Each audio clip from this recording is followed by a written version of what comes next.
I watched my billionaire ex introduce his daughter as his only child. At the school talent show, not knowing our daughter was performing too, my ex-husband stood on that stage, microphone in hand, his voice warm and proud as it echoed through the auditorium. "Lawson, would you like to say a few words?" The principal had asked. And he did. Oh, he did. Meadow is my whole world.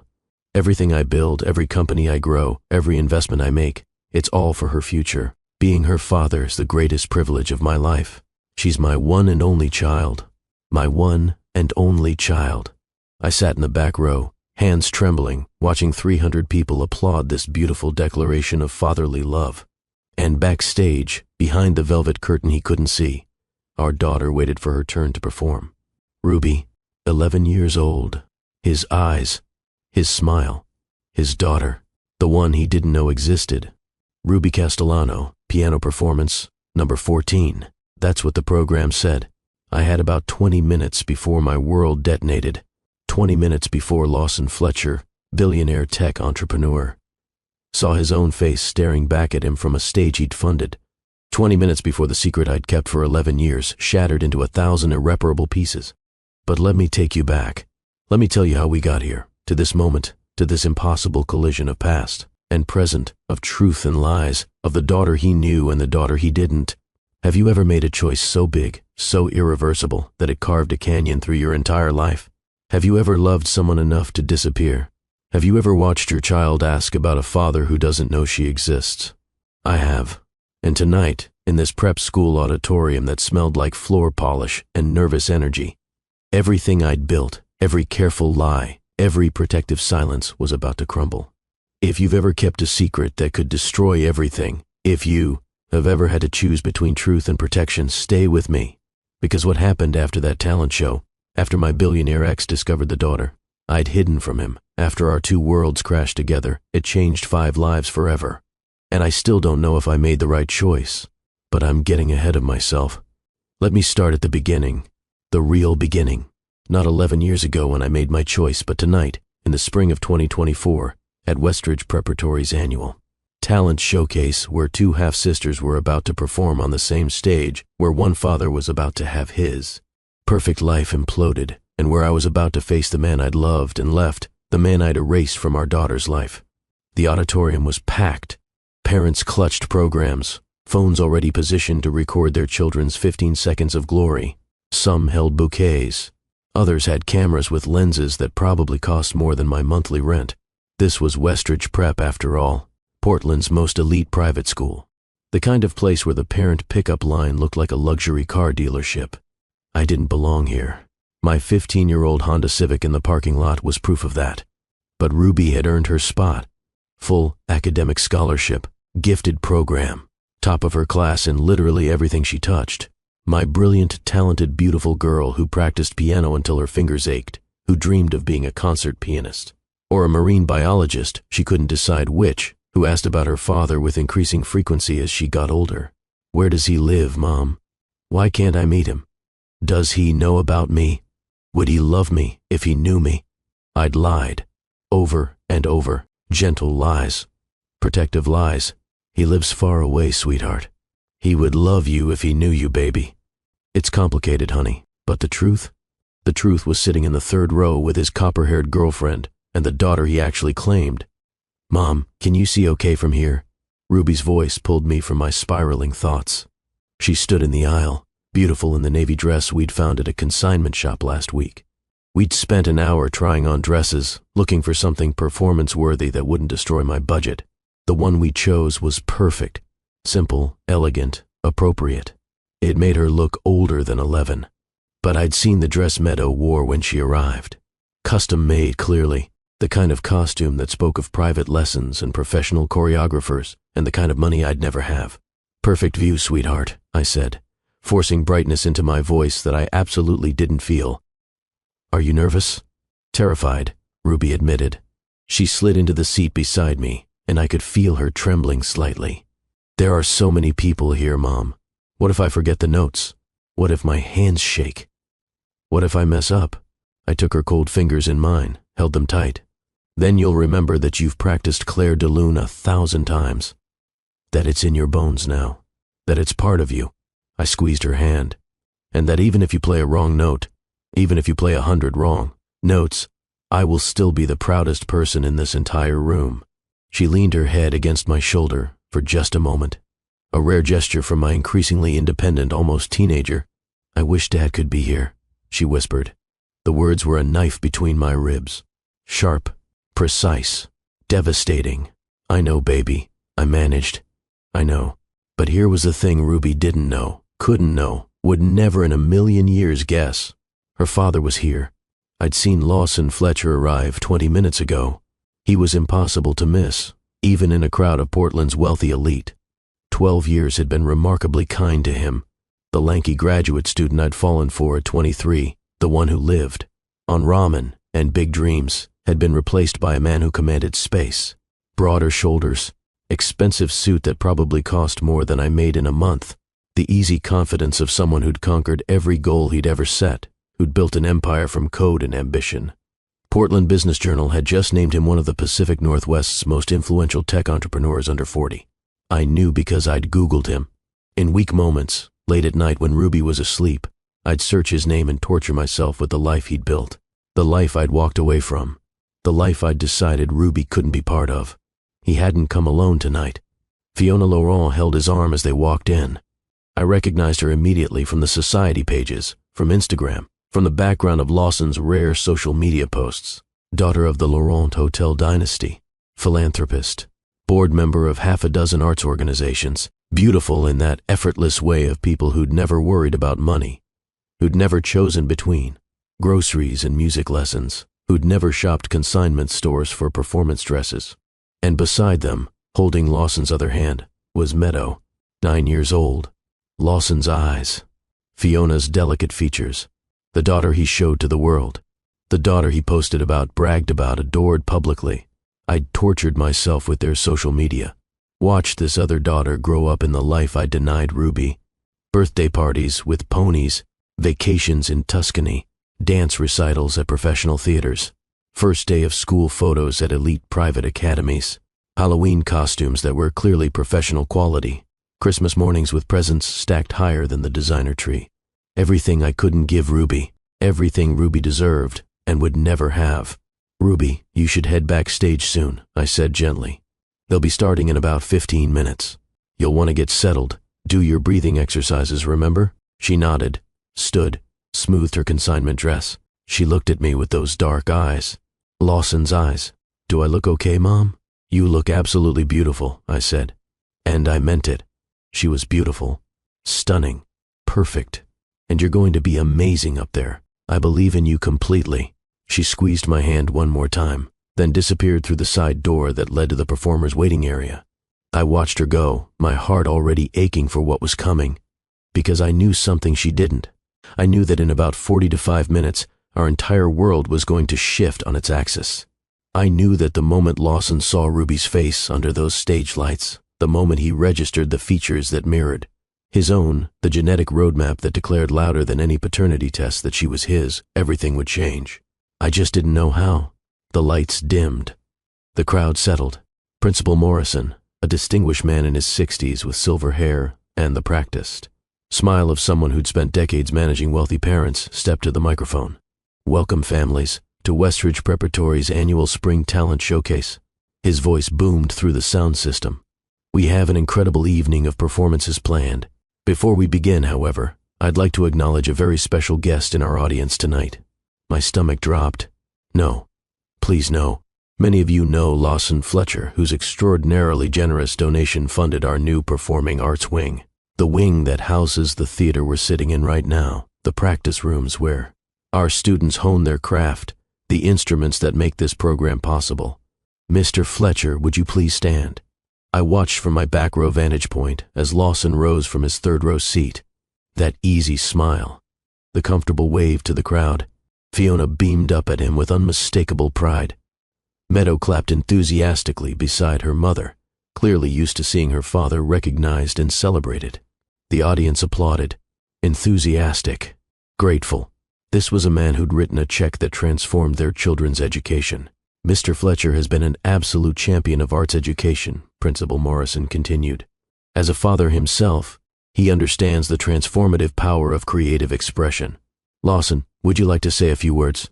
I know everyone would love to hear from you. No, no, no, no. This wasn't supposed to happen. This wasn't part of the program. Lawson made his way to the stage with the comfortable stride of someone utterly at ease with public speaking.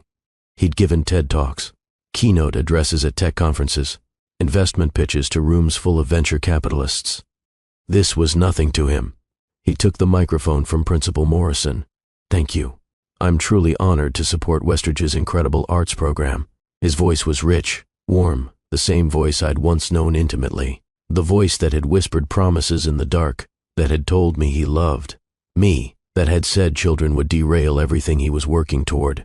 He paused, his gaze sweeping the auditorium. For one heart-stopping moment, his eyes passed right over me. No recognition, no pause. 12 years had changed me too. The 23-year-old he'd known had become someone else entirely. Harder, tired, invisible. As most of you know, my daughter Meadow is performing tonight. He smiled toward the third row. She's doing a contemporary dance piece she choreographed herself, and I couldn't be more proud. The audience made appreciative sounds. Parents always loved hearing other parents gush. Being Meadow's father has taught me that every child deserves the chance to discover their passion, to find their voice, to express themselves creatively. That's why programs like this matter so much to me.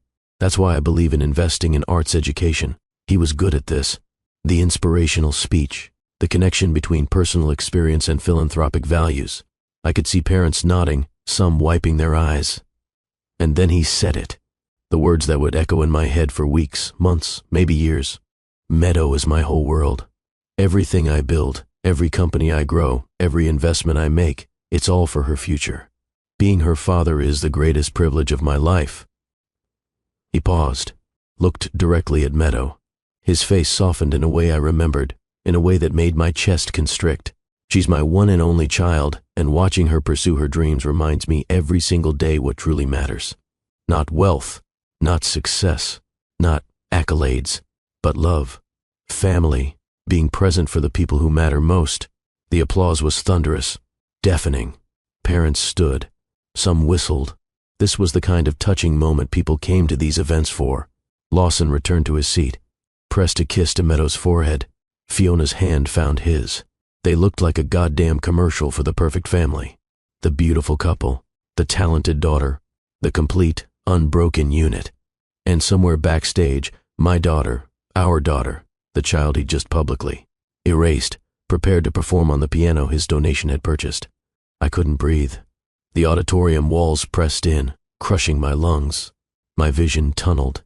Around me, parents settled back into their seats, checking their phone cameras, adjusting recording angles. Everything was normal for them. Just another school talent show.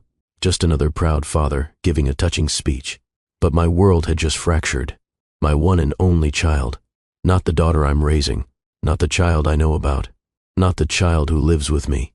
A complete, total, unambiguous declaration. Meadow was his sole heir. His singular legacy. His only daughter. How was I supposed to explain this to Ruby? How was I supposed to tell my brilliant, sensitive, already fragile about this topic daughter that the father she'd asked about her entire life, the father I'd promised would love her if he knew her, had just stood before hundreds of people and declared another girl his one and only child? The show began. Some kind of violin solo. A sixth grader, I think. I registered none of it. My mind spun, calculating, trying to figure out how to extract Ruby without her performing. Without the inevitable moment when Lawson would see her face and recognize himself in it. But I'd promised Ruby she could do this. Promised she could perform. She'd worked so hard, practiced until her fingers cramped, poured her whole heart into Debussy's notes. This was her moment, her achievement. I couldn't take it from her. Not even to protect her from what was coming. Not even to protect myself from the confrontation I wasn't ready for. The performances continued. A gymnastics routine that drew gasps. A magic act that got laughs. A poetry reading that was surprisingly moving. I absorbed none of it. Just watched the program, counting down. Number 8, the student announcer called. A sophomore girl, her voice bright and clear through the speakers. Meadow Fletcher, performing an original contemporary dance piece. My attention snapped fully back to the stage. This was her, the daughter he claimed, the daughter who existed in his world. Meadow walked out in a flowing costume, blues and silvers that caught the light. Her small frame somehow commanded the space. The music began, something modern, electronic, haunting, and she was good, really, genuinely good. Her movements were fluid, expressive, technically proficient, in a way that spoke of expensive training. Private lessons with professionals, the kind of instruction I could never afford for Ruby. She'd clearly been dancing for years, had probably started at 3 or 4, had access to the best teachers money could buy. Everything I couldn't give Ruby. I watched Lawson and Fiona in the third row. Their faces glowed with unmistakable adoration. Fiona's hand covered her mouth, eyes shining with tears of pride. Lawson leaned forward, completely absorbed, his expression soft with love. When Meadow finished with a graceful final pose, the applause was genuine and enthusiastic. She took her bow, her young face radiant. She found her parents in the audience, and her smile grew impossibly wider. The moment she exited the stage, she came bounding down the side steps. Lawson met her at the bottom, swept her into his arms, spun her around. I couldn't hear what he said, but I saw her giggle, saw her throw her arms around his neck, saw the pure, uncomplicated love between a father and daughter. It was beautiful, objectively beautiful, and it destroyed me. Because Ruby deserved that. She deserved to run to her father after a performance, to be swept up and spun and told she was amazing, to feel like someone's whole world, to know what it felt like when your father looked at you like you hung the moon. Instead, she had me, just me, working 2 jobs to afford tuition at a school where I didn't belong, where my car was the oldest in the lot, where other parents talked about vacation homes while I clipped coupons, sitting in the back row instead of the third, buying consignment dresses instead of custom costumes, being both mother and father, and never quite enough of either. 6 more performances passed. A cello solo, a juggling act, twin sisters singing a duet, an impressive skateboarding demonstration that seemed dangerous for an indoor venue but got huge applause, a monologue from Shakespeare, a hip-hop dance crew, each one blurred into the next. I was dimly aware of checking my watch obsessively, counting down, my heart rate increasing with each passing minute. Number 14, the student announcer called. My breath stopped. Ruby Castellano, performing Clair de Lune by Claude Debussy. My daughter walked onto that stage with her head high. I knew she was terrified. I knew her stomach was probably in knots, her hands probably shaking. But you'd never know it from looking at her.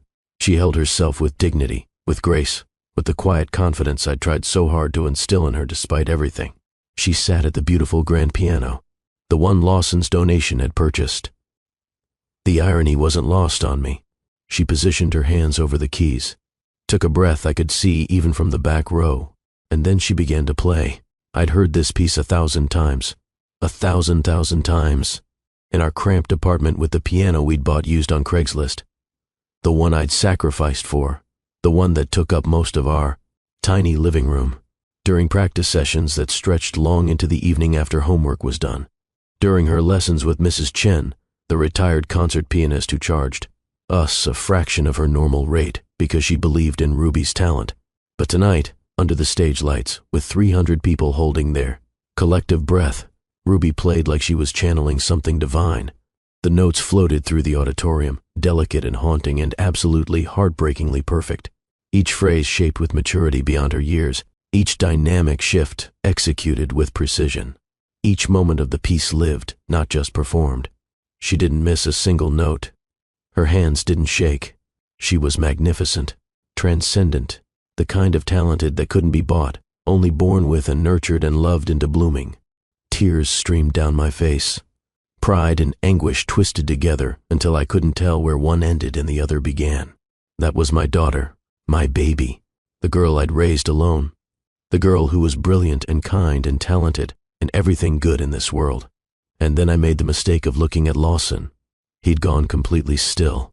His entire body language had shifted in an instant, from relaxed to rigid, from casual observer to someone who'd just seen a ghost.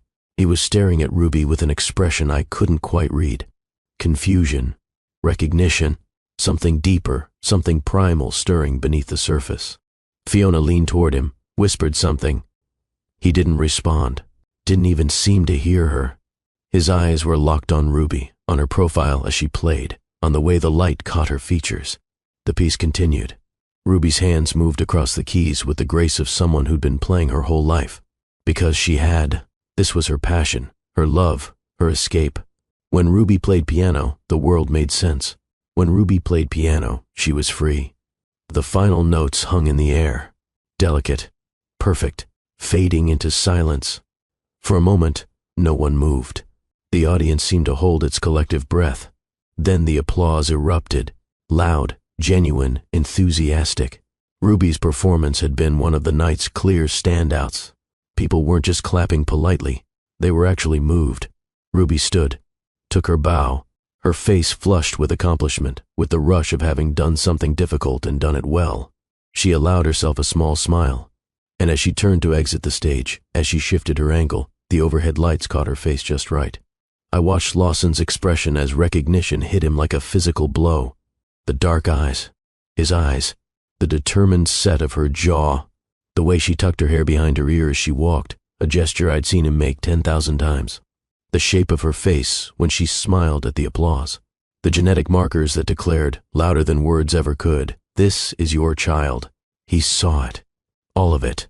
The truth written in bone structure and mannerisms and the unmistakable evidence of shared DNA. His face went pale beneath his tan.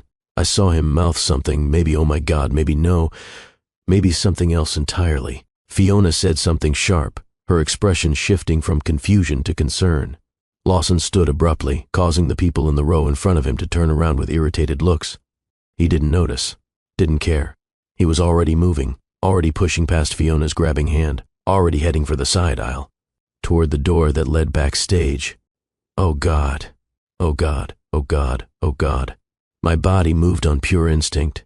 I shot up from my seat, pushed past the other parents in my row. "Excuse me, sorry, excuse me, please. I have to." My daughter. Annoyed whispers followed me. Someone muttered something about rude. I didn't care. I had to get to Ruby first. Had to intercept whatever was about to happen. Had to protect her from a confrontation she wasn't prepared for, a truth she didn't to know yet, a father who just discovered her existence in the worst possible way. I burst through the backstage door just as Ruby emerged from the performers' waiting area. Her face was still glowing, still riding the high of a successful performance. "Mom," she practically bounced over to me. "Did you see? Did you hear? I didn't mess up once. Not once. It was perfect. It was absolutely perfect. You were amazing, baby." I pulled her close, needing the contact, needing to ground myself, trying desperately to figure out how to get her out of here before... Excuse me. The voice froze me in place. Deep, familiar. 12 years older, but unmistakable. I turned slowly, keeping Ruby slightly behind me. Protective instinct. Lawson stood 10 feet away in the narrow backstage corridor. His face was pale. His eyes darted between me and Ruby with something like horror, like he was seeing something impossible, like reality had just tilted sideways and he couldn't find his balance. "Paige," my name came out strangled, disbelieving. "Paige Castellano?" Ruby looked up at me, confused. "Mom? Who's that?" "Hello, Lawson." My voice was surprisingly steady, calmer than I felt. Inside, my heart hammered against my ribs. My hands shook, but my voice stayed level. I'd had 11 years to prepare for this moment, even though I'd prayed it would never come. "I need..." He stopped, ran his hand through his hair in that gesture I remembered too well. The one he always did when he was stressed, or thinking hard, or trying to process something overwhelming. "Can we? Is she?" He couldn't seem to form complete sentences. "Ruby, honey," I said, not taking my eyes off Lawson. "Could you wait for me in the hallway for just a minute?" Just 1 minute, I promise." "But Mom..." "Please, baby. Just wait right outside that door." I pointed to the exit that led to the main hallway. "Don't leave. Just wait there where I can see you." She hesitated. Her intuitive 11-year-old radar was pinging like crazy. She could sense that something significant was happening, that the air between me and this stranger was charged with history and emotion and things she didn't understand. But she nodded. "Okay. 1 minute, though." 1 minute, I confirmed. She slipped past us, throwing one long, curious look over her shoulder at Lawson, before disappearing through the door. I watched to make sure she actually stopped in the hallway, that she was safe, that she wasn't running off somewhere I couldn't protect her. The moment she was out of earshot, Lawson closed the distance between us. Not close enough to touch, but close enough that I could see the fine lines around his eyes that hadn't been there 12 years ago. Close enough to see that his hands were trembling. What? He stopped again. Started over. Is she? He couldn't say it. Couldn't form the question. I decided to spare him the struggle. Yes. The single word hung in the air like a grenade with the pin pulled. Just yes. Confirmation of what he'd already guessed, what his eyes had already told him when he saw Ruby's face under those lights. How old? 11. 12 in August. I watched him do the math. 12 years since we'd broken up. 9 months before that would have been December, the last time we'd been together. The weekend we tried and failed to save our failing relationship. The weekend that created Ruby. The timeline was undeniable. There was no other possibility. This was his daughter. You never told me. It wasn't an accusation, not exactly. Just a statement of incomprehensible fact. A declaration of something his brain couldn't quite process. You never told me I had a daughter. No. Why? The question broke on the word. His eyes were bright with unshed tears. Why wouldn't you tell me I had a daughter? Why would you keep her from me? Why would you let me? He gestured vaguely toward the auditorium, toward where he'd stood on stage and declared Meadow his one and only child. Oh God, what I said up there. If she heard, oh God. Before I could answer, before I could explain or defend or justify any of it, footsteps approached from the auditorium entrance. Lawson, what's going on? Fiona's voice, tight with concern and irritation. You just left in the middle of the show. You pushed past me without a word. What is happening? She appeared around the corner, Meadow holding her hand. Fiona was even more beautiful up close. Flawless skin, designer clothes, the kind of effortless elegance that came from generations of wealth and confidence. She stopped short when she saw me, saw Lawson's devastated expression, saw the tense space between us. Her sharp eyes moved from Lawson to me and back again, clearly trying to piece together what she'd walked into. Daddy? Meadow's small voice cut through the tension. Are you okay? You look weird. Lawson looked at his acknowledged daughter, at the 9-year-old who'd only ever known him. As her father, who'd never had to share him, or doubt his love, or wonder if she mattered. Then his eyes flicked toward the hallway where Ruby waited, oblivious. The two halves of his life, colliding, right here in a prep school backstage area that smelled like sawdust and old costumes. Fiona, could you take Meadow to the car? His voice was rough. I'll meet you there in 10 minutes. Lawson. Fiona's tone was sharp. What is happening? Who is this woman? Please. There was something desperate in his voice, something that made it clear this wasn't optional. 10 minutes. I'll explain everything. I promise I'll explain everything. But please, just take Meadow to the car. Fiona's expression hardened. She was clearly a woman used to being included in important conversations, used to being the first to know things, used to standing beside Lawson through everything. Being dismissed, even gently, obviously stung. But something in Lawson's face, some raw desperation, made her nod curtly. Come on, sweetie, she said to Meadow, her voice tight with barely controlled emotion. Let's get your things. Daddy will meet us in a few minutes. But I want to stay, Meadow protested. I want to see the rest of the show. We're leaving now, Fiona said firmly. She threw one last sharp look at me, clearly memorizing my face, clearly filing this moment away to dissect later. As they disappeared back toward the auditorium, Lawson turned to me with wild eyes. Eyes that begged for answers, for explanations, for some way to make the last 5 minutes make sense. You have to explain. The words came out raw. Please, Paige. I need to understand why you kept my daughter from me for 11 years. I need to understand how you could. He stopped, swallowed hard. How you could let me believe she didn't exist. The pain in his voice cracked something open in my chest. But beneath my guilt, beneath my regret, I felt the simmer of my own anger rising. Because yes, I'd made a choice. Yes, I'd kept Ruby from him. But he'd made choices too. Choices that led directly to mine. You made it very clear that children weren't in your 5-year plan.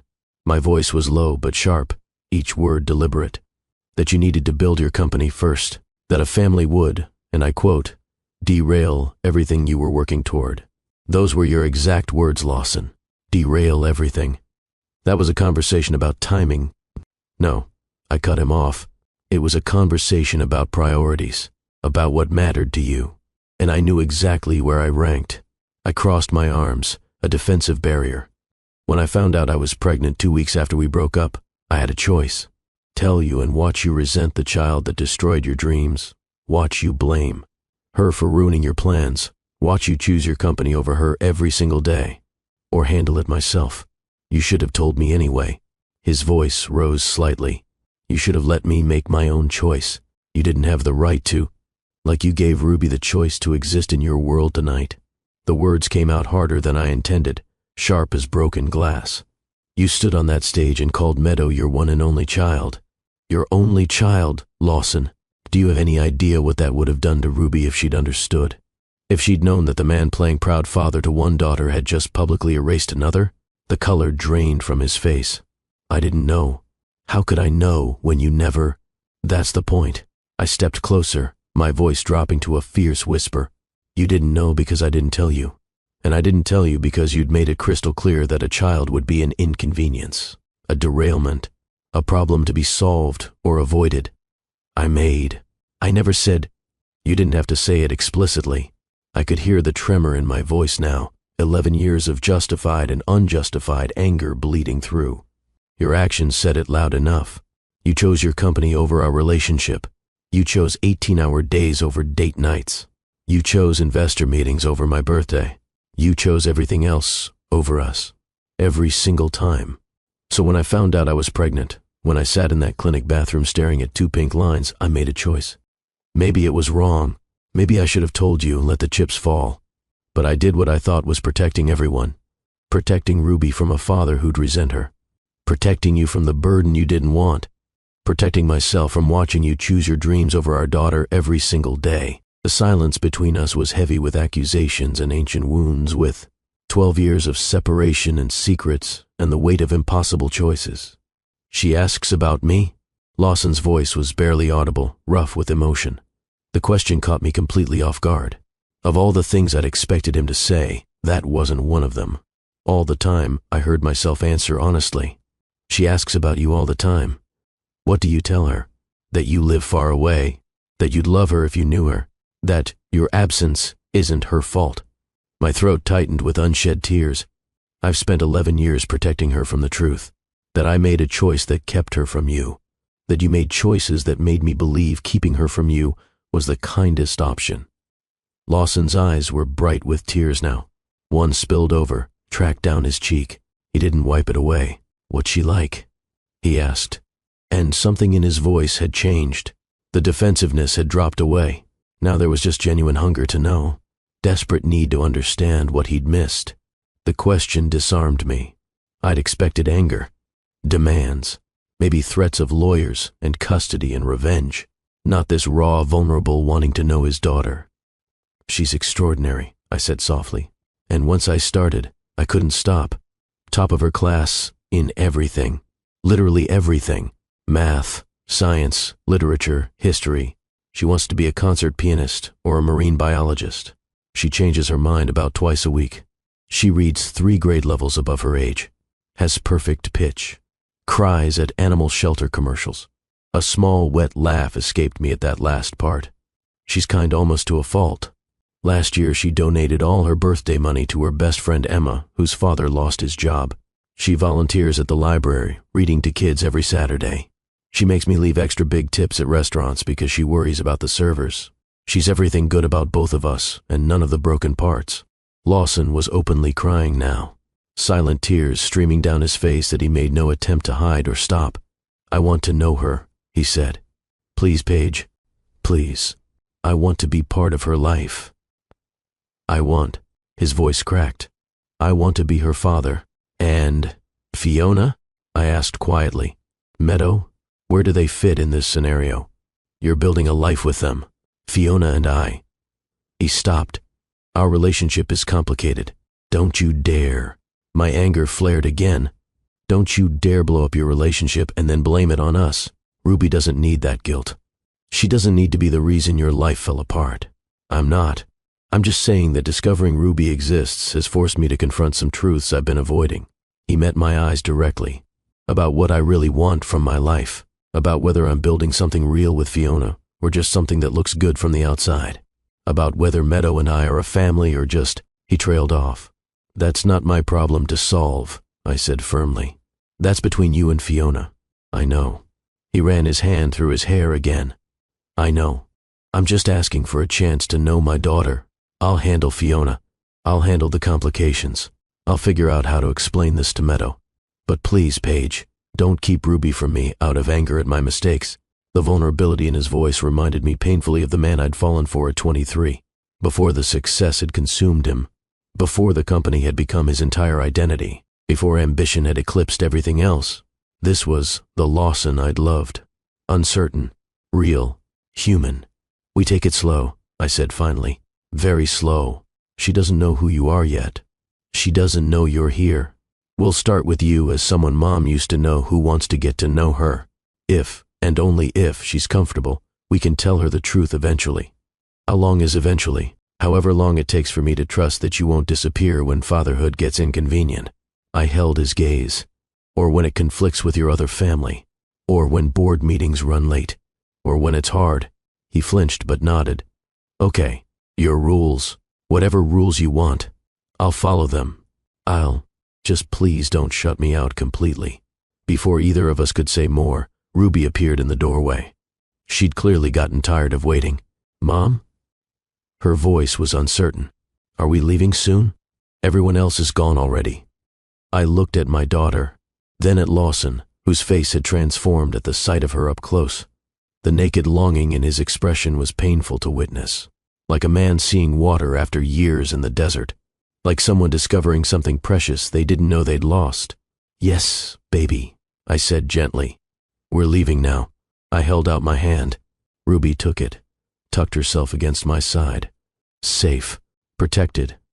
Mine. But she looked at Lawson with open curiosity, her brilliant mind clearly working, clearly sensing that this wasn't just a random encounter. Are you one of Mom's old friends? She asked directly. Yes, Lawson managed. His voice was rough with emotion he was clearly trying to control. I'm Lawson. Your performance was incredible, Ruby. That was one of the most beautiful renditions of Claire de Lune I've ever heard, and I mean that sincerely. Ruby's face lit up the way it always did when heard, and I mean that sincerely. Ruby's face lit up the way it always did when someone appreciated her music. Really? Thank you. I practiced for 3 months, every single day. Sometimes twice a day. It showed. Lawson's smile was genuine despite the tears still wet on his cheeks. You have remarkable talent. True gift. Ruby's been playing since she was 6, I interjected, my hand protective on her shoulder. She's won several regional competitions. She's really dedicated to her craft. Pride and regret warred visibly in Lawson's expression. Pride in her accomplishment. Devastating regret for all the milestones he'd missed. First recitals. First competitions. Years and years of a life lived without him. I'd love to hear you play again sometime, he said carefully, clearly trying not to overstep. If that would be okay with you and your mom. Ruby looked up at me questioningly. I forced a smile that felt like it might crack my face. We'll see, I said. Maybe. It was the best I could offer. As we walked to our car, Ruby was quiet beside me. Thinking. Processing. My daughter who noticed everything, who read people like books, who had emotional intelligence far beyond her years. We reached the Honda, parked far from the main entrance where the Tesla and Mercedes and BMWs clustered. I unlocked the doors. Ruby climbed in, buckled her seatbelt. I started the engine, pulled out of the parking lot. Made it 3 blocks before Ruby spoke. Mom? Yes, honey. That man seemed really sad about something. Kids. They saw everything. Missed nothing. Especially not Ruby. He's just dealing with some complicated grown-up stuff, I said carefully. Does it have to do with you? She turned to look at me, those dark eyes searching. He looked at you like he knew you. Like, really knew you. Not just old friends knew you. Something more. I chose my words carefully, aware that we were approaching territory I wasn't prepared for. We used to be close, I admitted, a long time ago. Before you were born. How close? Very close. Ruby absorbed this. I could practically hear her brilliant mind working through implications, piecing together clues. Mom? Her voice was different now. Smaller, uncertain. Yes, baby? Is he? She stopped. Started again. That man. Lawson. Is he my father? I nearly drove off the road. My hands jerked the wheel. The car swerved slightly before I corrected. My heart hammered so hard I thought it might break through my ribs. What makes you ask that? I managed, even though I knew it was futile. Ruby had already figured it out. Of course she had. He has my eyes, she said simply. Exactly my eyes. And when he smiled at me, it looked like my smile in the mirror, like when I practice expressions for piano performances and watch myself, and he got really emotional watching me play, not like a stranger would, like it meant something personal. She paused. Plus, you got that look you get when you're trying not to cry, and you were talking to him really intensely. And he called you Paige, which means he knows your first name, which you said you tell people you're close to. And you said you used to be very close before I was born, which is when my dad would have been around. She'd laid it out like a mathematical proof. Logical. Undeniable. I pulled into a parking lot. A closed grocery store. I couldn't have this conversation while driving. I put the car in park, turned off the engine, and turned to face my too smart daughter. Yes, I said quietly. Lawson is your biological father.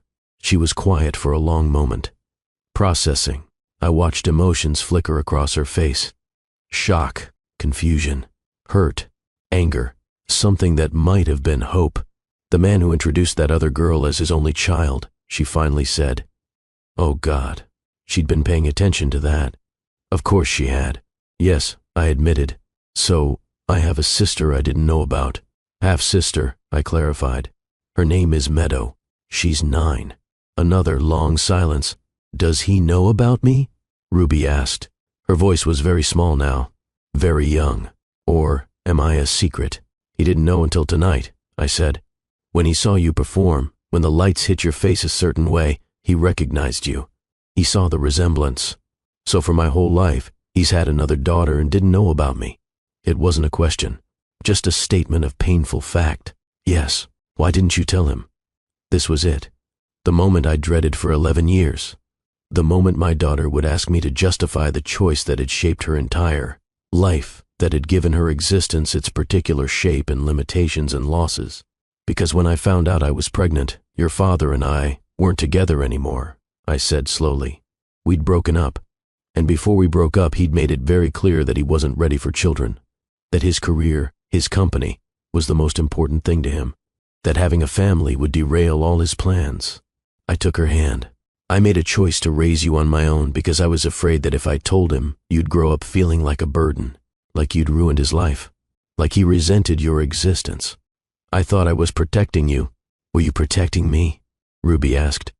Her voice was very quiet, very steady. Or were you protecting yourself from being rejected? The insight from an 11-year-old hit like a physical blow. Precise, devastating. True, both, I admitted. Because lying to Ruby had never worked and wouldn't start working now. I was scared, Ruby. Scared he'd resent you. Scared he'd reject us both. Scared I'd have to watch you grow up knowing your father wished you didn't exist. And yes, scared of facing his rejection myself. Of having to hear him say he didn't want us. Tears blurred my vision. I made the choice I thought was best at the time. And maybe I was wrong. Maybe I should have told him anyway and let him make his own decision. Maybe I robbed you both of 11 years you deserve to have together. I'm sorry, baby. I'm so sorry. Ruby was quiet, her hand still in mine. What happens now? She finally asked. That's up to you, honey. I squeezed her fingers. Lawson wants to know you, to be part of your life, but only if you want that too. This is your choice, nobody else's. What about the other girl? Meadow? And the fancy lady with them? Fiona, I supplied. She's Lawson's girlfriend, partner. I don't actually know the exact status, but yes, they're part of his life. Which means, if you decide you want to know him, things will be complicated. There will be his other family to navigate. Because Meadow thinks she's his only kid, Ruby said flatly. Yes, Ruby stared out the window at the empty parking lot, at the dark store, at nothing. "I'm mad at him," she said finally, "for not knowing about me, for having another daughter he loves and shows off while I didn't even exist to him, for calling her his only child when I was right there in the same room." She turned to look at me. "But I'm also kind of mad at you, for not telling him, for choosing for both of us without asking what I might want someday." The honesty hurt, but she deserved to voice it, deserved to express her anger without me getting defensive. "You're allowed to be mad at me," I said. "At both of us. We made choices that affected your entire life without ever asking your opinion because you didn't exist yet to have one." "Do I have to decide right now?" Ruby asked. "About whether I want to know him?" "No, baby. You can take all the time you need. Days, weeks, months, whatever you need." She nodded slowly. "Can we go home now? I'm really tired." "Of course."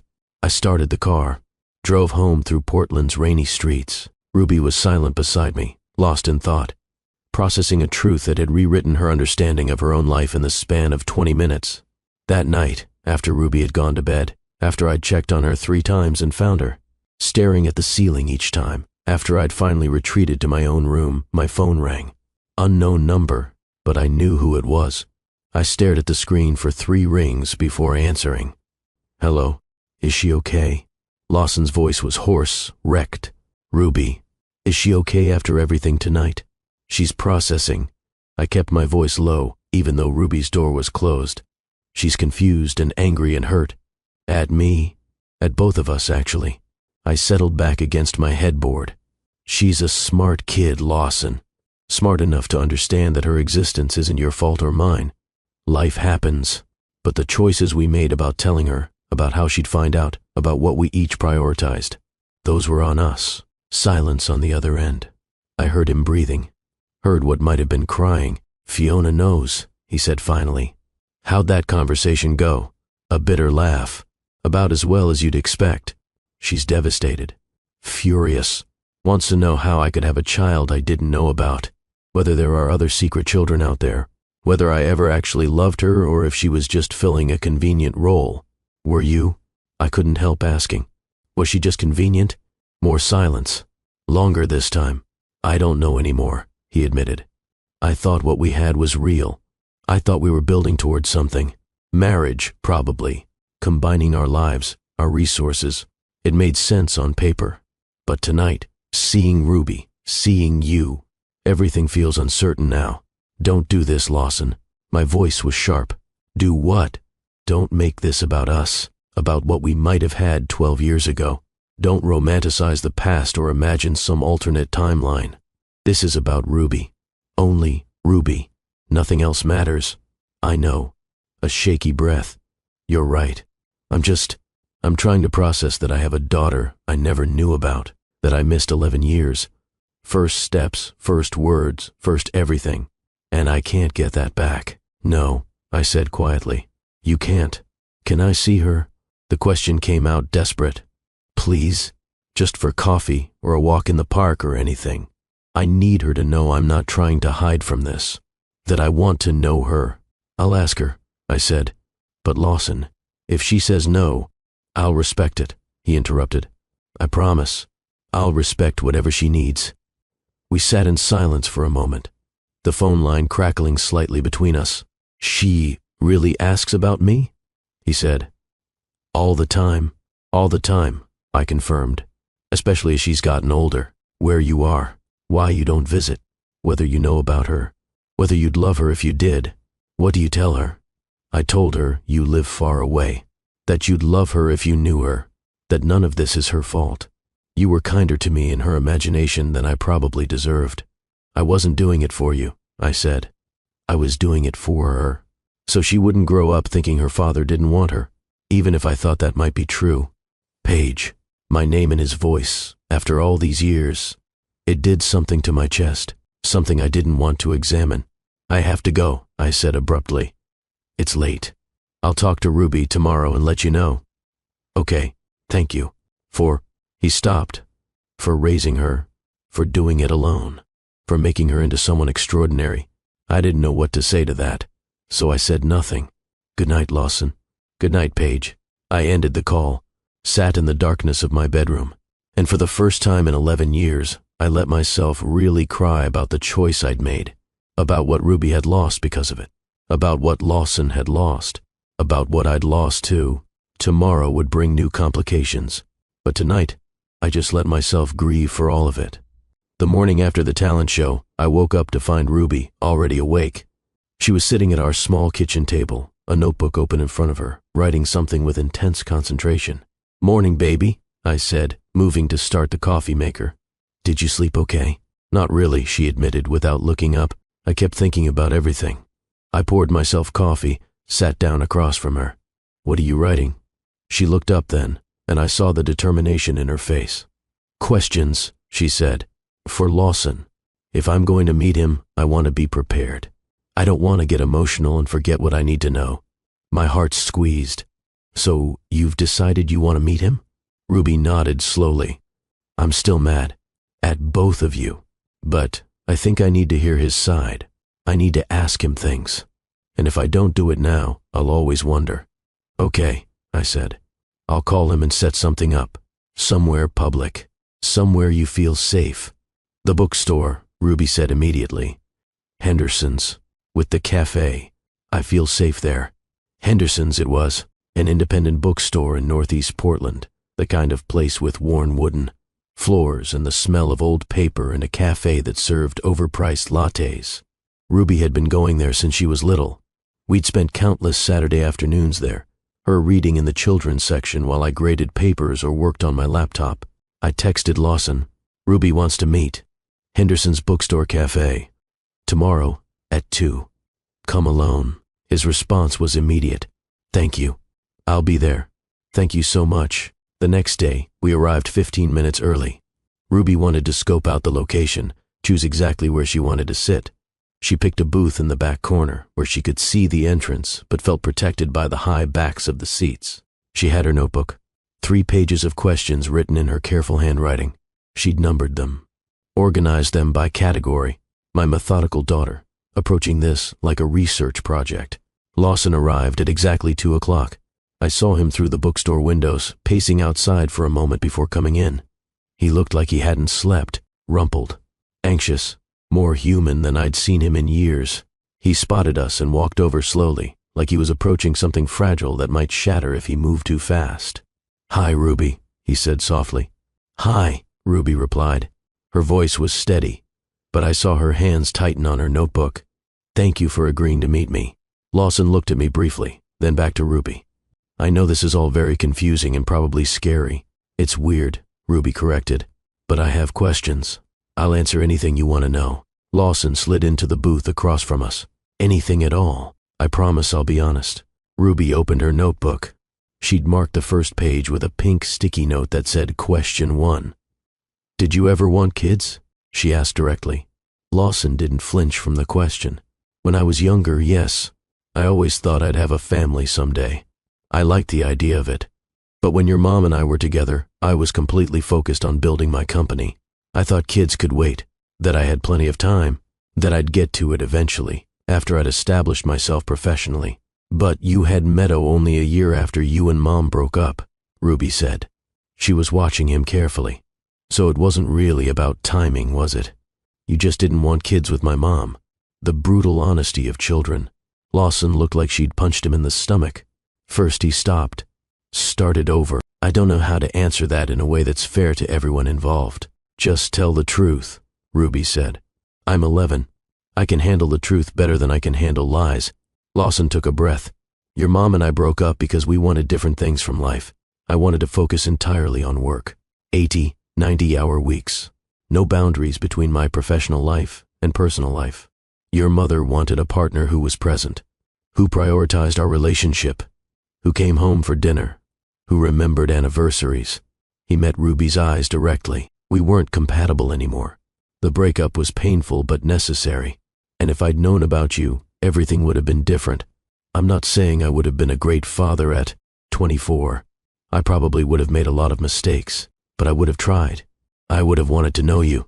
I would have wanted to be part of your life." Ruby made a note in her notebook. "Question 2, she said. "When you saw me at the talent show, did you know right away I was yours?" "Not right away," Lawson admitted. At first I just thought you were a talented performer. But when you turned to take your bow, when the lights hit your face at a certain angle, I saw myself. The resemblance was unmistakable. Your eyes, the way you move, even the way you tucked your hair behind your ear. I knew. How did that feel? Ruby asked. This wasn't on her list. She was going off script. Like the ground disappeared underneath me, Lawson said. Like reality had just rearranged itself into a completely different shape. Terrifying and wonderful and devastating all at once. Ruby made another note. Question 3. Are you embarrassed of me? Is that why you called Meadow your only child? Lawson's eyes filled with tears. Ruby, no, I'm not embarrassed of you. I didn't know you existed when I said that. If I had known, I never would have said it. Never. Do you understand? I had no idea you were in that auditorium. But you said it, Ruby countered. Her voice was steady, but I could hear the hurt underneath. And I was right there. Even if you didn't know, I heard my father tell hundreds of people that his other daughter was his only child. Do you know how much that hurt? To hear that and know he had no idea I existed. I can't imagine how much that hurt, Lawson said. His voice was rough with emotion. And I'm so sorry. If I could take it back, I would. If I could go back and do everything differently, I would. Ruby stared at him for a long moment. Then she made another note. Question 4. What about Meadow? Does she hate me now? For existing? Meadow doesn't know yet, Lawson said carefully. Not the full truth. Fiona and I are trying to figure out how to explain it in a way that doesn't hurt her or make her feel like her place in my life is threatened.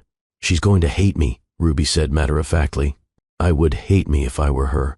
She had you all to herself her whole life, and now suddenly she has to share with some kids she didn't know existed. She might be angry at first, Lawson acknowledged. Change is hard, especially for kids. But Ruby, this isn't your fault.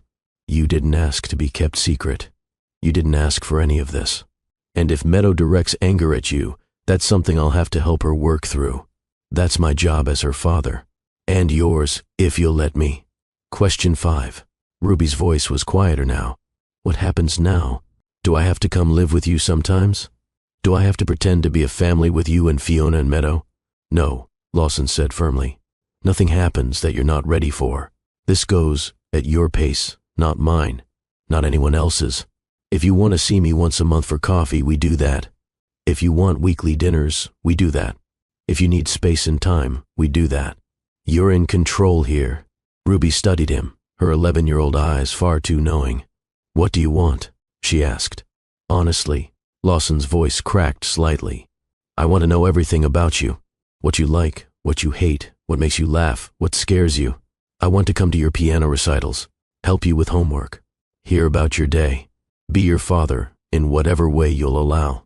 But what I want doesn't matter as much as what you need. Ruby closed her notebook. She looked at me. Can I talk to Mom alone for a minute? Of course. Lawson stood immediately. I'll be over by the magazine section. Once he was out of earshot, Ruby turned to me. He seems sincere, she said. He does, I agreed. But I'm still really mad about everything. That's completely fair. I don't know if I want him in my life, Ruby said slowly. But I also kind of want to know what it would be like to have a dad who shows up, who cares, who wants to be there. She looked down at her hands. Is that stupid? To want that even though he didn't know about me for my whole life? It's not stupid at all, baby. I pulled her close. It's completely normal to want to know your father, to want that relationship. What do you think I should do? I think you should do whatever feels right to you, I said. If you want to give him a chance, I'll support that. If you want to walk away, I'll support that too. This is your choice, yours alone. She was quiet, thinking. I watched her process, weighing options with a seriousness that broke my heart. Can we try? She finally said, like, slowly. See if he actually means what he says. But if he messes up, if he's not consistent, I'm done. For real, absolutely, I said. Those are very reasonable terms. Ruby nodded. Okay. Tell him okay. The rebuilding started slowly, carefully. Lawson came to dinner at our apartment once a week. Tuesday nights. He never canceled, never rescheduled, never showed up late. He'd bring groceries sometimes, ask what we needed, offer to help with dishes. He was tentative around Ruby at first, clearly terrified of saying the wrong thing, of pushing too hard, of scaring her away. But gradually, Ruby softened. She started telling him about school, about her piano teacher, Mrs. Chen, about the marine biology documentary she'd watched, about her best friend, Emma. Lawson listened like every word was precious, asked follow-up questions, remembered details for the next visit. He helped her with math homework, which was my weak point, sat beside her at our cramped kitchen table, walking her through algebraic equations with patience I'd never seen from him before. He came to her winter recital, sat in the front row this time, brought flowers. His face when she played was pure pride and wonder. It was working. Despite everything, despite the complicated history and the lies and the lost years, it was actually working. And then came the aquarium. It was supposed to be their fourth outing alone, just Lawson and Ruby. He'd pick her up at 10. They'd spend the day at the Oregon Coast Aquarium. He'd have her home by 3. Ruby was excited. Actually excited. She'd been talking about it all week. Lawson promised they'd see the shark tunnel and the jellyfish exhibit and maybe catch the sea otter feeding time. At 9:45, my phone rang. "Hey, Paige." Lawson's voice was off. Tight. "So, slight situation." My stomach dropped. "What situation?" "Fiona saw my calendar, and she's bringing Meadow to the aquarium. She thought it would be nice for the girls to spend time together, to start building a sisterly relationship. Isn't that great?" My blood turned to ice. "You did what?" "I didn't plan this. Fiona just showed up at my place with Meadow." "But this could be good, right? The girls' meeting? Starting to form a bond?" "Put Ruby on the phone," I said. My voice was deadly calm. "Right now, Paige, maybe we should put my daughter on the phone immediately, or I'm calling the police." I wasn't joking. A pause. Rustling. Then Ruby's small voice. "Mom? Baby, are you comfortable with this? With Meadow being there?" "I guess." Ruby's voice was uncertain. "I mean, Lawson's other daughter is here, Meadow, and Fiona keeps staring at me weird and asking me questions." "What kind of questions?" "Like why I don't visit Lawson's house, and why nobody told her about me before, and whether I look like Lawson and—" Her voice dropped to a whisper. "Mom, Fiona looks really upset, like she's trying not to cry. And Meadow seems really confused. She keeps asking her mom what's happening." I was already grabbing my keys. "Ruby, honey, put Lawson back on the phone." "Paige," Lawson started. "You have exactly 10 minutes to get my daughter to the aquarium main entrance," I said. 10 minutes.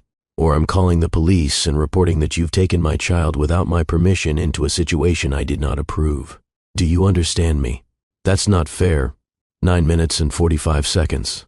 I hung up. I drove to the aquarium in a white-hot rage, breaking every speed limit, not caring. My daughter had been ambushed, thrown into an uncomfortable situation with Lawson's girlfriend without warning, without preparation, without any consideration for how that might feel. When I arrived, Ruby stood at the main entrance with Lawson. Her face was blotchy from crying. Fiona and Meadow were nowhere in sight. "Get in the car, baby." My voice was gentle with Ruby, lethal when I turned to Lawson. "Now." Ruby practically ran to my car, climbed in, shut the door. I watched her through the window, saw her curl into herself. Then I turned the full force of my fury on Lawson. "You ambushed my 11-year-old daughter," I said quietly. "Dangerously. You threw her into a situation with your girlfriend and your other daughter without warning, without preparation, without considering for one single second how that might feel for her. Fiona showed up. I didn't plan. I don't care if the president himself showed up unannounced." I stepped closer. "You had one job. Keep Ruby safe and comfortable. Instead, you prioritized your own convenience over her emotional well-being. You prioritized avoiding an uncomfortable conversation with Fiona over protecting Ruby. It was an accident." "No, Lawson." I cut him off. "An accident is spilling juice. This was negligence. This was you making the same choice you always made. The easy path. The path that serves you best in the moment." I moved toward my car, then turned back. "Don't contact us for a while. I need to decide if I can trust you enough to continue this. Paige, please. I'll call you when I'm ready, if I'm ready." I got in my car, drove away without looking back. Ruby was silent beside me. I took her for ice cream, put on her favorite movie when we got home, sat with her on the couch and just held her while she processed. He doesn't really want me, she finally said. Her voice was small, broken. I'm just the kid he has to deal with because you told him about me. Meadow was right. I'm just extra. I'm the mistake he didn't know about. She started crying, really crying, the kind of crying that shook her whole body. I held her while she sobbed, fury at Lawson and at myself building in my chest, fury at the situation, at the choices that had led us here, at the fact that my beautiful daughter felt like a mistake. But Ruby surprised me the next day. I want to write Meadow a letter, she announced over breakfast. I looked up from my coffee. Are you sure? She's my sister, Ruby said. Half-sister. And none of this is her fault either. We're both just kids stuck with confused parents who don't know what they're doing. She had a point. Ruby spent an hour at the kitchen table, composing carefully. I watched her cross out lines, start over, chew on her pen cap the way she did when she was thinking hard. Finally, she handed it to me. Can you read it and tell me if it's okay? I read, Dear Meadow, I know you're probably really confused about me. I'm Lawson's daughter from before he met your mom. He didn't know about me until the talent show at school. I don't want to take your dad away from you. I know what it's like to not have a dad around, and it's really lonely. I don't want you to feel like that. Maybe we could be friends, even though this is all really weird and complicated. I'm sorry everything got so messed up. From Ruby. P.S. Your dance at the talent show was really good. I can't dance at all. I'm terrible at it. Do you like other stuff besides dancing? It's perfect, I said, handing it back. Honest and kind, just like you. We mailed it that afternoon. I had no idea if Meadow would receive it or if Fiona would intercept it. No idea what would come of it. 3 days later, a response arrived, addressed to Ruby in careful, rounded handwriting. Ruby tore it open, read silently, then read it again.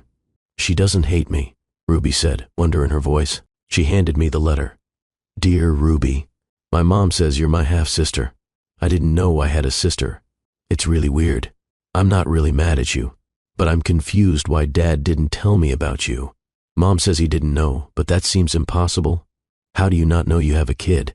I do like other stuff besides dancing. I like drawing and horses and reading fantasy books. What do you like? Do you want to meet for real? Not with the parents being weird? From Meadow. Ruby read the letter 3 times. Then she looked up at me with tentative hope in her eyes. Can I write back? Can I maybe meet her? Of course, baby. Of course you can.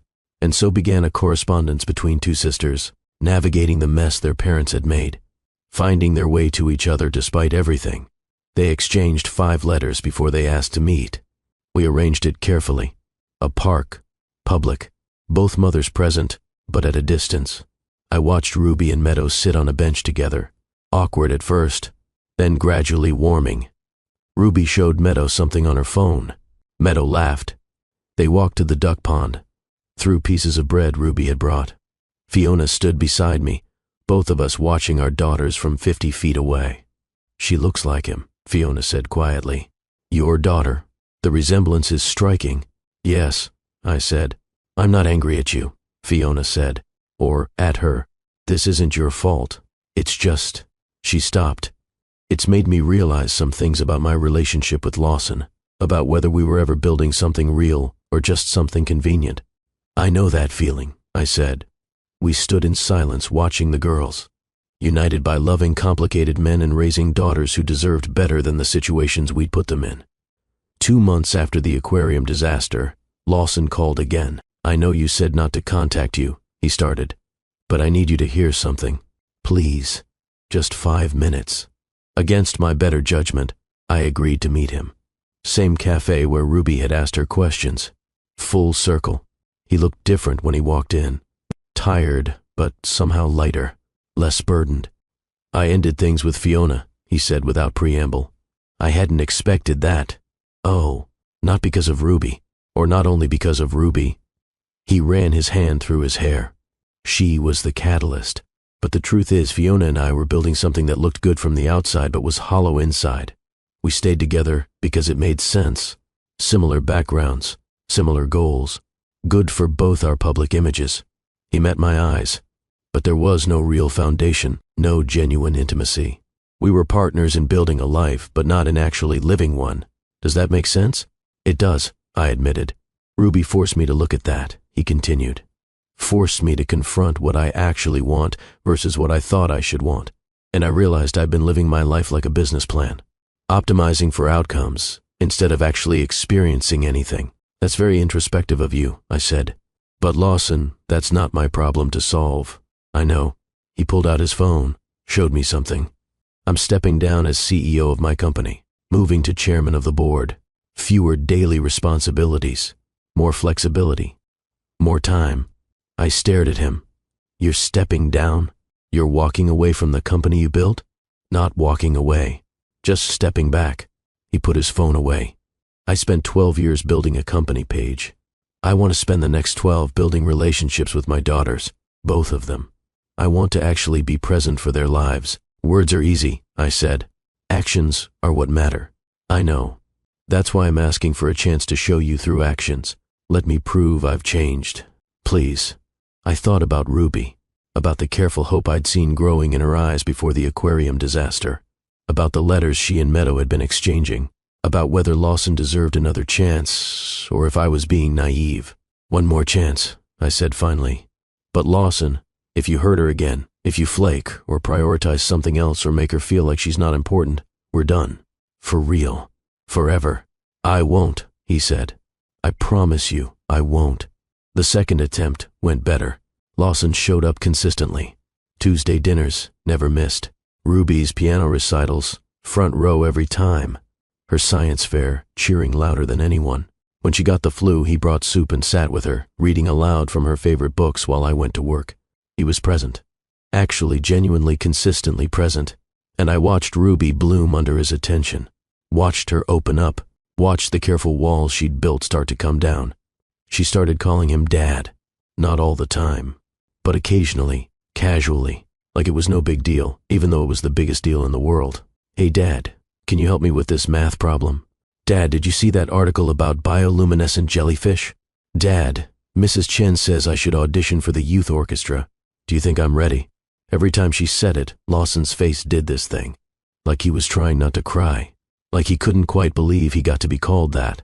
Ruby and Meadow became actual sisters, not in the traditional way. They didn't live together, didn't share rooms or clothes or the daily friction of sibling life.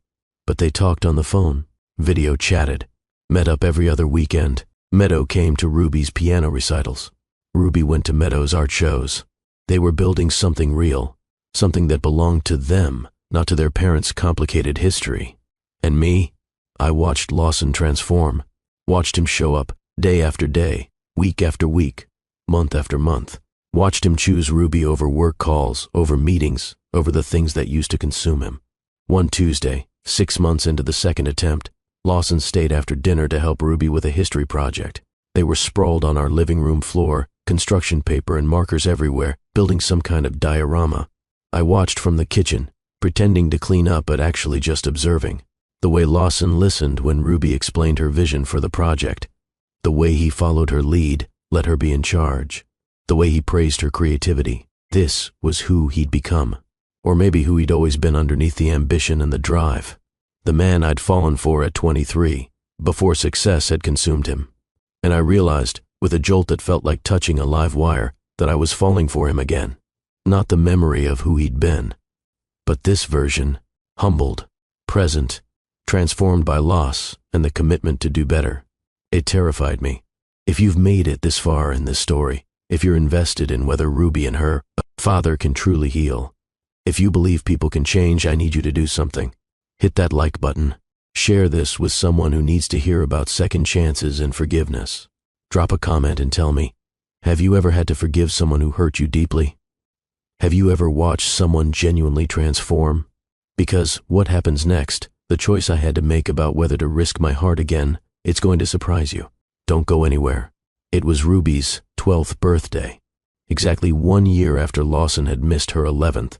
Exactly 1 year since the talent show that had detonated all our lives. Lawson showed up at 2:45, 15 minutes early.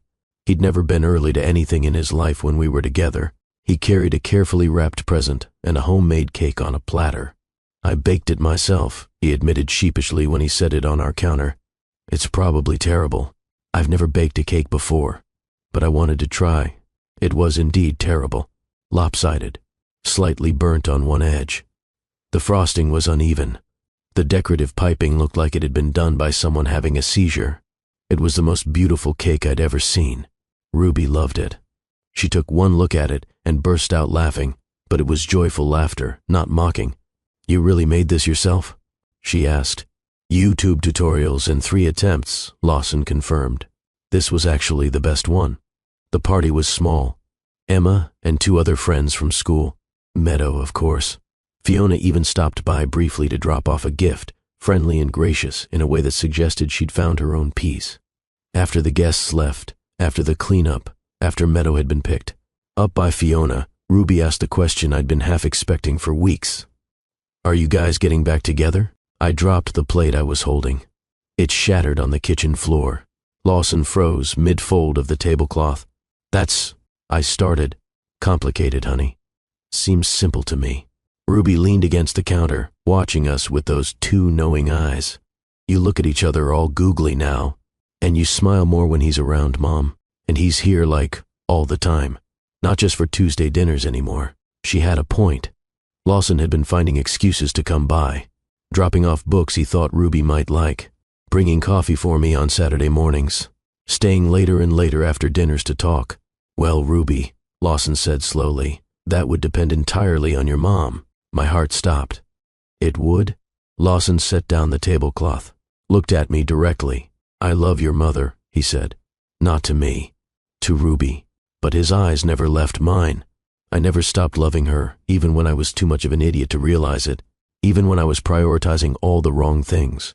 And I'd very much like to build something real with her, if she'd have me. Ruby looked delighted, but she had one more question. "What about Meadow? Would she be okay with that?" "I actually talked to Meadow about it last week," Lawson said.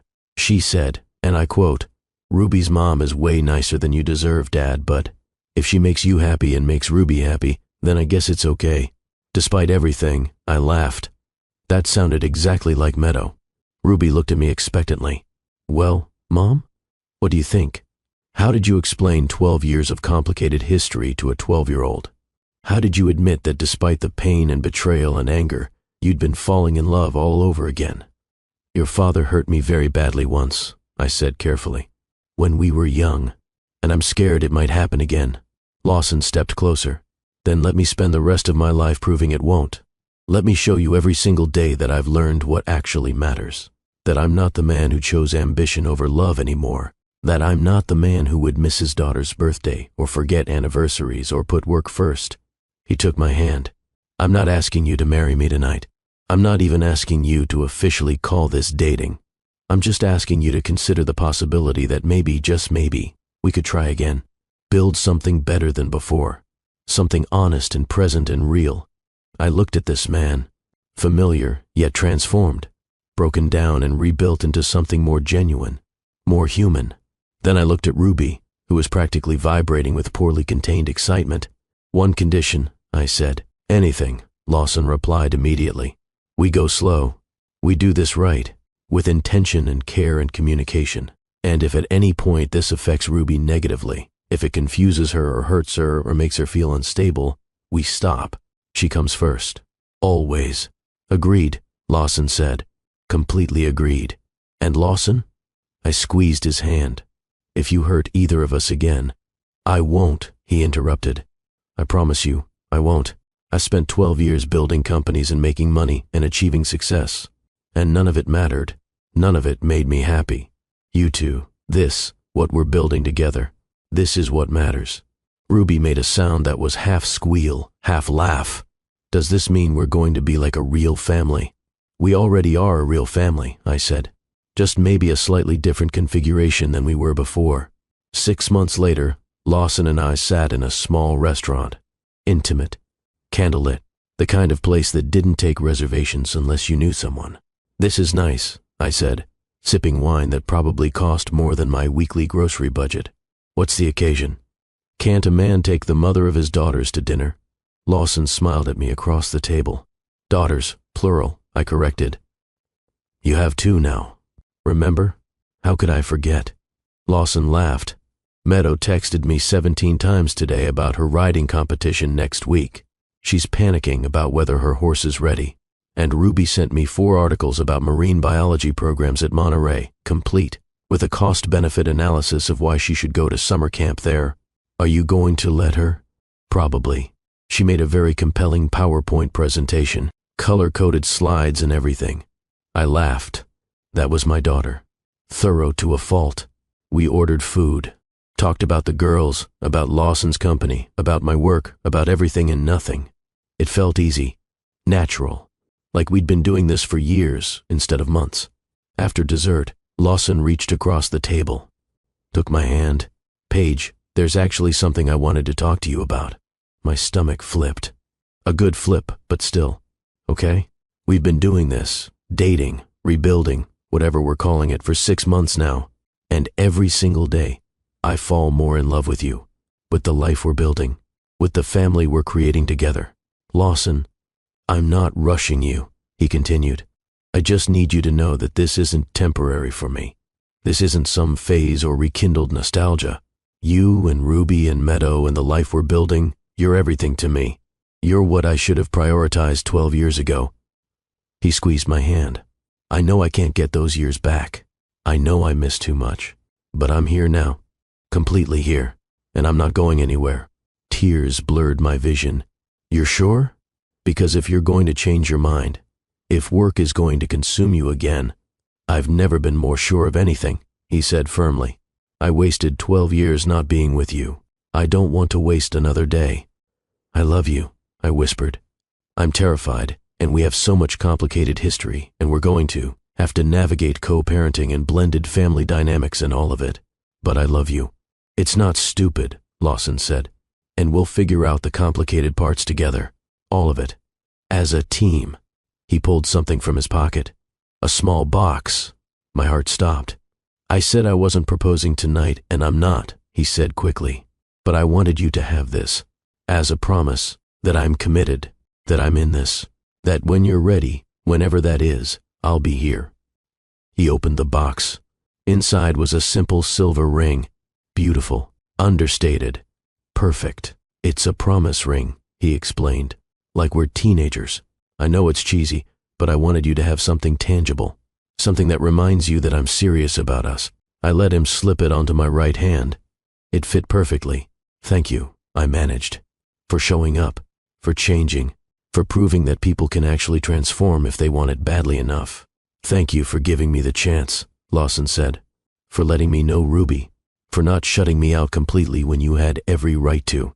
We sat there, hands linked across the table, wine glasses empty, the restaurant gradually emptying around us. We had a long road ahead. Blended families were never simple. There would be challenges, conflicts, moments of doubt. Ruby was entering her teenage years. Meadow would need reassurance that she wasn't being replaced. We'd have to navigate holidays and schedules and all the logistical nightmares of modern co-parenting. But for the first time in 12 years, I felt hopeful. Not the naive hope of my early 20s that believed love conquered all, but the earned, hard-won hope of someone who'd survived loss and rebuilt something stronger. 2 years later, our backyard was filled with people. Friends, family, colleagues from both our lives. Kids running between adults with the chaotic energy of a summer barbecue. It was loud, messy, perfect.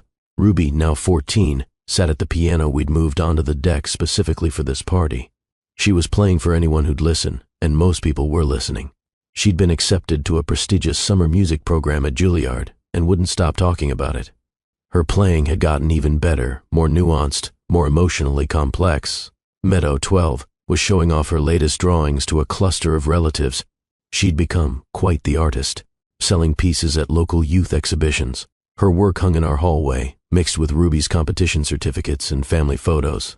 And in my arms, bundled in a soft blue blanket despite the summer heat, was the newest addition to our complicated family tree. He looks like you, Fiona said, appearing beside me. Her fiancé, a kind man named Marcus who worked in sustainable architecture, stood beside her. Fiona had surprised everyone by becoming genuinely friendly over the past 2 years. We'd bonded over the shared experience of loving difficult men, of raising strong daughters, of navigating complex family dynamics. He has Lawson's nose, I said, looking down at our 3-month-old son. Poor thing. Hey, Lawson appeared, slipping his arm around my waist. Careful not to jostle the baby. My nose is distinguished. It's been broken twice, I reminded him. Which makes it distinguished, he insisted. Fiona laughed. I'm going to find the girls. They were whispering earlier and plotting something. I want to make sure it's not too mischievous. As she walked away, Lawson pulled me closer. The baby slept peacefully between us, oblivious to the party happening around him. Happy? Lawson asked quietly. I looked around at the scene. Ruby finishing her piece to enthusiastic applause. Meadow showing her art with pride. Friends and family mingling. The evidence of a life fully lived, fully shared. This wasn't the life I'd imagined at 23, pregnant and alone and terrified in that clinic bathroom. It wasn't the future I'd mapped out when I made the choice to raise Ruby by myself. It was better. Yeah, I said, leaning into him. I'm happy. Ruby finished her piece. The crowd applauded. She took a bow, then looked over at us and grinned. Dad, she called out. You promised you'd do karaoke.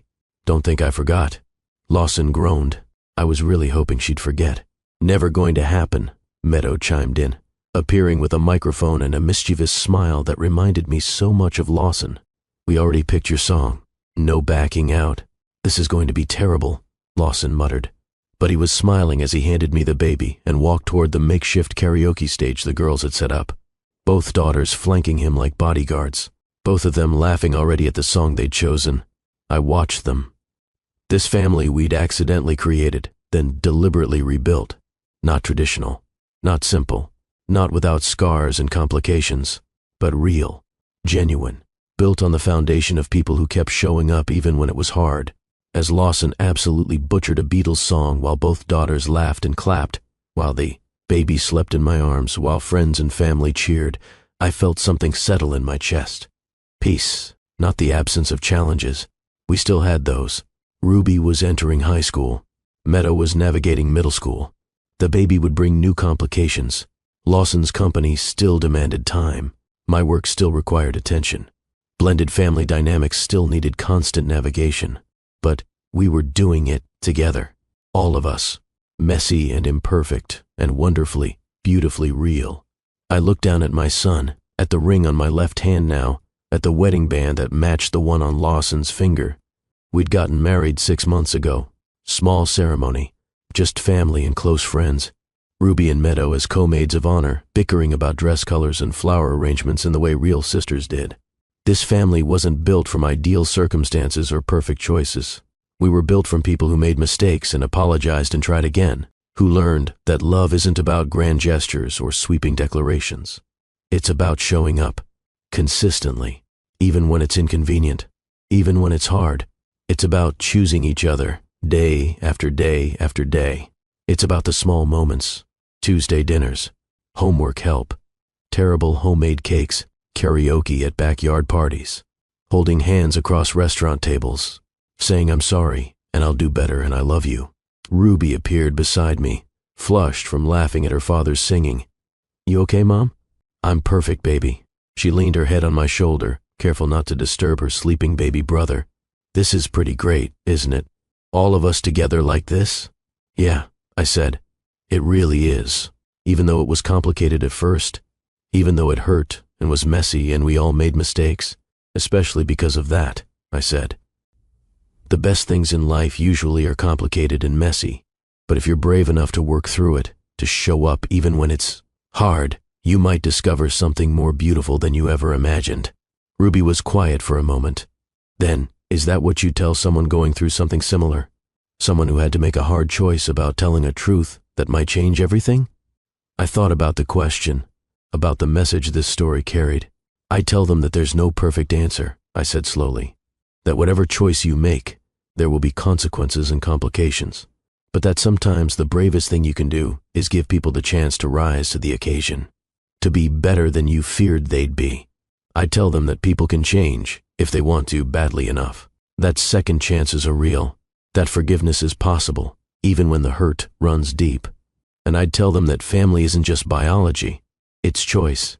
It's showing up. It's the people who keep trying, even when it would be easier to walk away. Ruby nodded thoughtfully. I'm glad you told him, she said.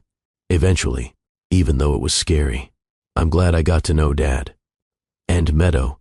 And have all of this. Me too, baby. Me too. Lawson finished his song to raucous applause and laughter. He took an exaggerated bow, both girls hanging off his arms, all three of them grinning. He looked over at me, caught my eye, smiled in a way that said, "Can you believe this is our life?" I smiled back, a smile that said, "I can." And it's everything. The party continued around us. Music and laughter and the sound of family. The complicated, beautiful, hard-won sound of people who'd found their way back to each other. This was our happy ending. Not perfect, not simple, not without scars, but real. Built on forgiveness and second chances and the daily choice to love, even when it's hard. And in the end, that was better than any fairy tale. If this story moved you, if you believe in the power of forgiveness and second chances, if you've ever had to make an impossible choice or watched someone truly transform, I want to hear from you. Share this story with someone who needs hope today. Leave a comment about your own experience with forgiveness or family, or finding your way back to someone you thought you'd lost. Hit that subscribe button because we'll be sharing more stories about real love, messy families, and the courage it takes to try again. And remember, the greatest love stories aren't about perfect people finding each other. They're about imperfect people choosing each other, day after day, mistake after mistake, building something real from broken pieces. Sometimes the family you create through choice, through commitment, through showing up every single day, even when it's hard, is stronger than anything biology alone could build. Thank you for being part of this journey. I'll see you in the next story.